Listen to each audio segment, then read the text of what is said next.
Hello, welcome back to Sabtech Online. It's me again, Sabtech Christopher, to take you through today using Power Query. How can you combine multiple PDF files into Excel?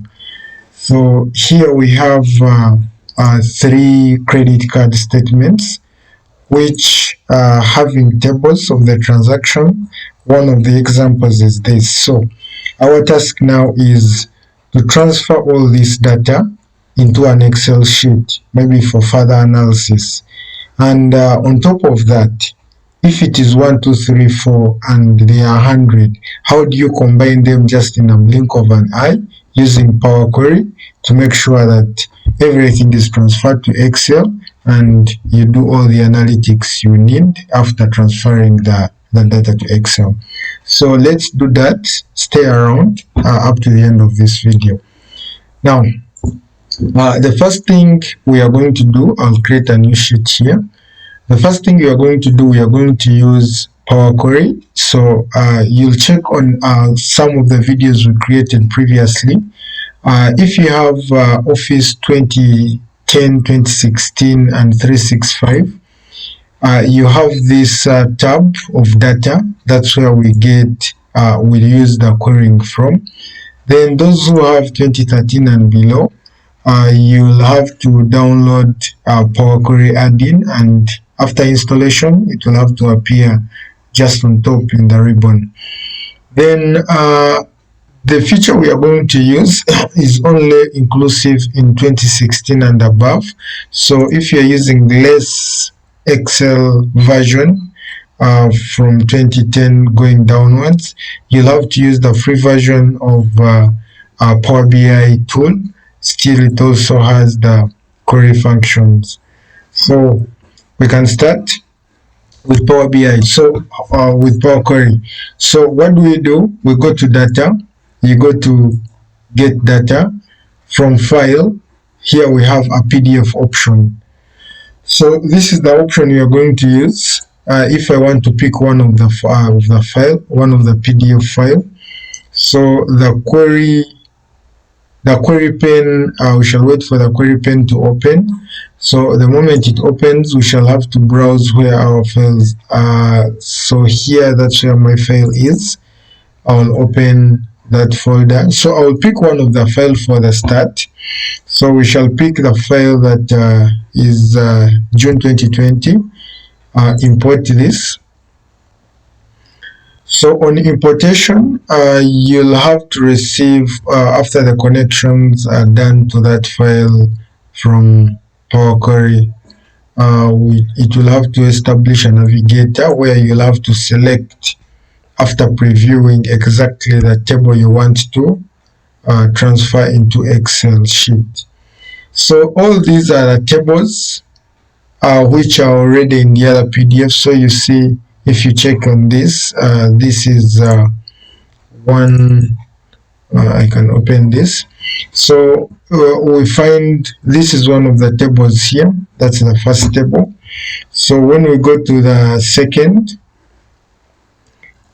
this one, it is another table in the same PDF. So the same PDF, now this is another table. We have another table here, but the major table we are looking at of the purpose now for the task we have is this one, where we have the transaction details. Okay, so we shall continue previewing. We don't need table 3, so we need table 4. This is the main table we need. So these are pages. So you see the difference between the icons. These are the tables, these are pages. Still, when you preview through the pages, this one is going to show you how the pages are allocated to that file. But we are not going to focus on the pages, we shall focus on the tables. So we need table number 4. So after that, I will have to transform data. Don't load if you're not sure whether your data is clean enough to load. So I'll transform data. In transforming data, that's where we do all the cleaning, and if there is any addition of columns, you do all that. So I have ever talked about these tabs in the Power Query editor. You can go ahead and check some of the previous videos on the same channel, Sabtech Online. Now, this is one of our file, PDF file, which has loaded in Power Query Editor. So it has 4 columns. If we check again, it has 4 columns. Let's check. It has 1, 2, 3, 4, 5, actually 5.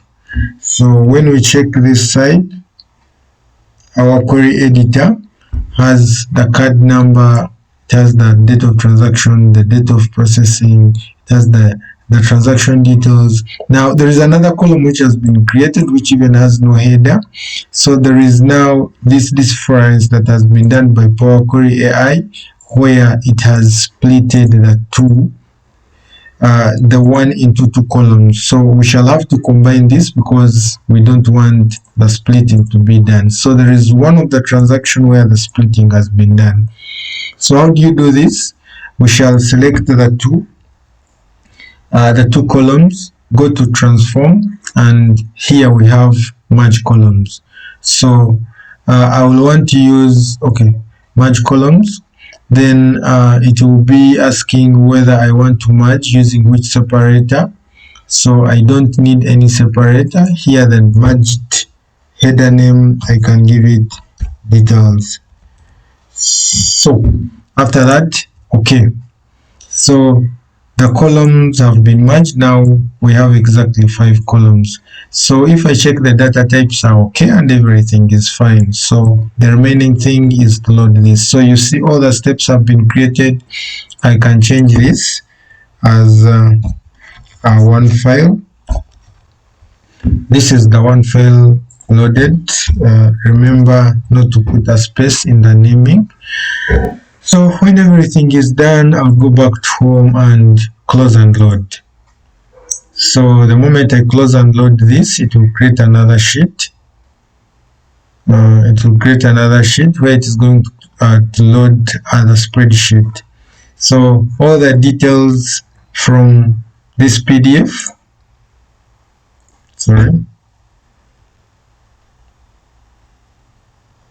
all the details from this PDF have been loaded to our spreadsheet. So here you can go ahead and create your visuals and all the other reporting.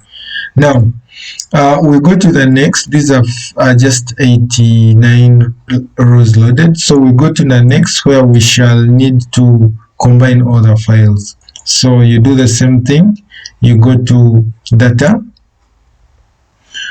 This time we are not going to load it as from a file PDF. We shall load from a folder. So I will select from folder. So this is our folder. We shall open.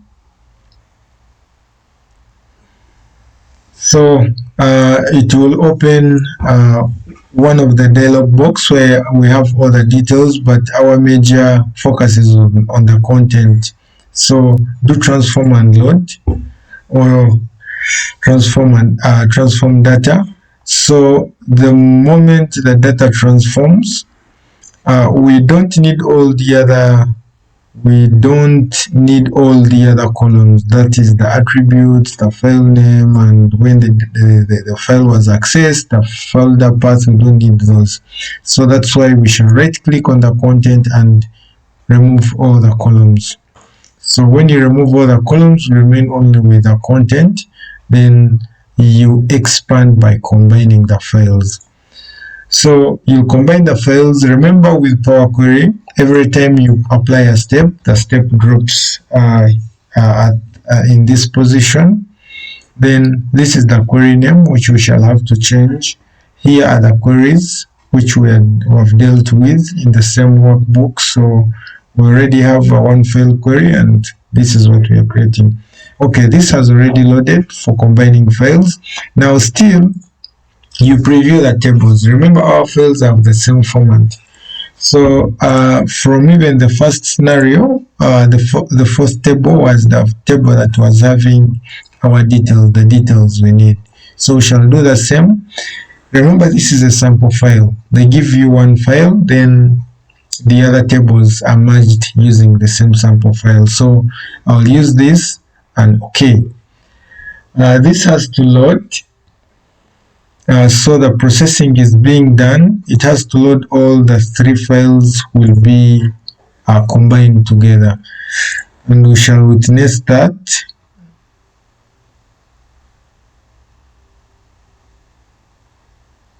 Okay, so evaluating query, and after the query has been evaluated, it has to load the three files combined. So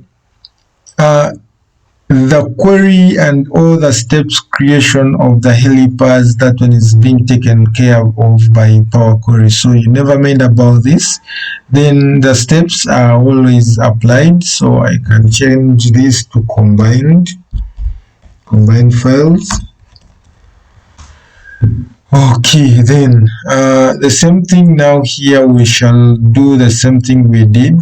We don't have this column, so we shall have to combine the two. As select the two, press a Ctrl and select the two, then you go to transform, then you merge files, merge columns, sorry.